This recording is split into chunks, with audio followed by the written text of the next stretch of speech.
Hey everybody, it's Daniel here from InfoRest. Hope you're all doing well. So I got an interesting article for you. It comes out from the National Post. It's titled International Students in Canada Living on the Side of a Road Come to a Solution with Local College. Right? So I'll leave the link in the description so you could read up on this. But the article goes in, it says around 25 Canadore College students in North Bay, Ontario, who were living inside a tent on the side of Commerce Crescent have come to a solution with the local college. Several students spoke to local media Wednesday about having to pay tuition around $14,000 and housing costs of $700 to $1,600 per month. That housing cost actually is better than what you get, let's say, in downtown Toronto. They held a demonstration just outside Canadore's College Commerce Court campus Wednesday morning. At 7 p.m. they agreed all the points. They were very happy, and there was some sort of resolution that came out of this. Now, they mentioned in this article that about 50 to 100 students were in crisis mode. Right? You had about 25 students living in tents, coming from a different country, figuring out, where to live because apparently the college didn't have a proper accommodation, or they promised something that they couldn't. And about 50 to 60 students already left North Bay because they had no place to live and moved to another college in Southern Ontario. Pretty insane. And this is not just the one example. There are many examples of this in Canada that is happening, which is insane. Because, it's cold at night, you're in a new country thinking, a developed country would figure its shit out, and clearly it hasn't. And you have all this demand coming in. And here's the thing, right? Since COVID, with the supply shocks that have happened, the price, the inflation that has gone up from the supply shocks, from the money supply, the money printing, the injection of more money in the system, in the economy, the stimulus money. And then you have Canada increasing the immigration, bringing in more people, while it has a housing crisis already with shortages of housing. And you have an influx and a huge demand of people coming into the country, just puts the situation worse off for not just the students, but everyone around, everyone who are trying to, get a good job, study, make a good living, etc. and etc. And it's insane because, you might think that, okay, why not go to other provinces? And that's the thing. A lot of them will flock to either Vancouver or Toronto because these are the main big cities. A lot of the other provinces, I'm not bashing on the other provinces. I'm sure they're very beautiful, and I think, a lot of them are much better in terms of cost and affordability in housing. But the problem is, if you can't find the right college or the right job that's specific to your field in those provinces, then you would flock to Vancouver, Toronto, because obviously there's more jobs there. So everyone's going there, everyone's flocking there, right? You got a Canadian government, you got Trudeau, the Liberals opening the gates, yet no plan. There's no plan set out that, okay, what are you gonna do to spread out these people, or to create the proper infrastructure, the housing, right? Huge housing problem in Canada, shortages of houses here. And on top of that, that's causing the prices to stay up or even move up. And also with the higher interest rates, the mortgage rates going up, that's also putting a lot of pain on the landlords, which is causing the rents to go up. So imagine you come to a country, you're going to go to this college here, they tell you, hey, we can't, we don't have an accommodation for you. You're like, what the hell? It's night, it's dark, it's cold, you have no idea about this country, it's completely new to you. And then you got to go south.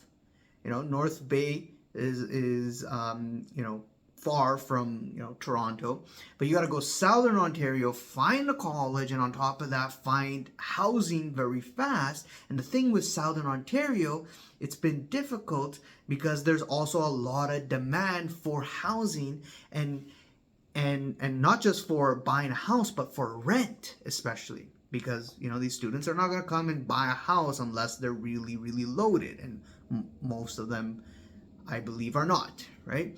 They're students. So they're coming in and they're looking for rent, and you're competing with other students there, which is pushing the rent prices also higher. And it's creating a situation where I've heard stories where landlords are now saying that, hey, if you want to stay in this place, you got to give me maybe 1 year in advance of rent. Otherwise, I can't give it to you. So now you have students who are like, I thought I was going to get a house, and this landlord is telling me that, I can't pay monthly. I got to put down like maybe 40 grand, 50 grand just to live for the year, just to secure my spot. And also, let's not forget, right, when you're going down south, they listed the price here for housing costs around 700 to 1600 per month, which is, great. You go down south, you're paying way more. You're paying, somewhere between, depends, what you get, but it could easily be $2,000, $3,000, $4,000. And you're competing with other people. You're competing with, maybe some professionals who are working or just recently got a job, other students also as well, or maybe, some of these students are pitching in money with their friends and sharing the cost there. So now you're competing a lot. So it creates a very worse off scenario here, a situation, and I don't think it's going to get any better. It looks very similar to Germany, where Germany was basically bringing a lot of students in and immigrants into the country, hoping for, they would fill in the gap in the labor market, because there's also problems in the labor market as well. They say not enough workers. Well, if you look out there, there are also students who are complaining that they're not getting any jobs. Now, what's the real issue here? What I think is, it's not that there are not enough workers, there's not enough skilled workers, right? Because again, the immigration system that Canada laid out is not at a point where they're filling these gaps. They're just bringing out anyone, right? So if you're trying to get specific labor to fill specific gaps in specific industries, then you gotta create a proper system that kind of goes through that, okay, which skill set does a person have, and can this be beneficial for Canada?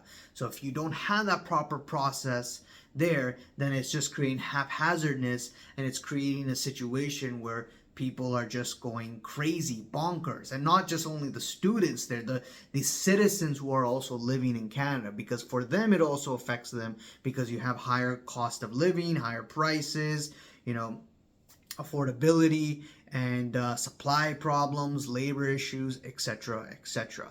And we've seen this model in Germany. What happened in Germany is the same thing. They couldn't fill the gap of the labor issues they're having, because a lot of the baby boomers and the older generations were retiring. So a lot of them came out of retirement back to work, because things are more expensive and they were more needed. And those people there who are studying are still taking their time to gain the skill and work. So we'll see what happens then, right? Especially in Canada. Do these skilled people, right, these students, do they gain the skill, gain the knowledge, and then maybe after 3-4 years the labor issues will ease? Or will they say, screw this, I got my education, I'm going somewhere else now because it's too damn expensive to live in Canada? So it could work against Canada, even though they may think that, hey, it may help them. So they really need to think, the government out there, how to fix this issue, how to meet the supply with the demand, increase the amount of housing there, solve the issue with the affordability, with the housing and things around, create more easiness for people in that country. And, I know the easiest way, the easiest tool that the governments use is just giving people stimulus money, but that's not the answer, all right? These grocery rebates, this, that, these cash injections, those are so temporary, and those are for a select few people, but at the end, it does nothing but causes inflation and prices to spike up again, and not everyone gets that, and you have certain people not benefit from it. And especially if that money is a small amount, it will only benefit for a short period of time, cause the prices to again move up, and then it's going to stab them back in the back again and hurt them, right? Because all you're doing is just pushing the prices higher. There's got to be a better solution here, and that's why on this channel I kept saying the only solution that I see to fix all of this, it's not a good one, it's really not a good one, is this hard landing recession. That's the only way I see, not only within Canada, but globally, where things and prices kind of alleviate and get back to the 2% target, less tensions, fight. Maybe it's a recession, hard landing, maybe a depression. I don't know. We'll have to see. But definitely, I do see a hard landing recession that comes in and then kind of alleviates the pain, and it's going to create more pain because people are going to definitely get hurt, and they always have in a recession, which is sad. Anyways, let me know what you guys think. Leave a comment below, subscribe, hit the like button, bell icon to be notified on the next video, and I'll see you guys around. Cheers, and bye.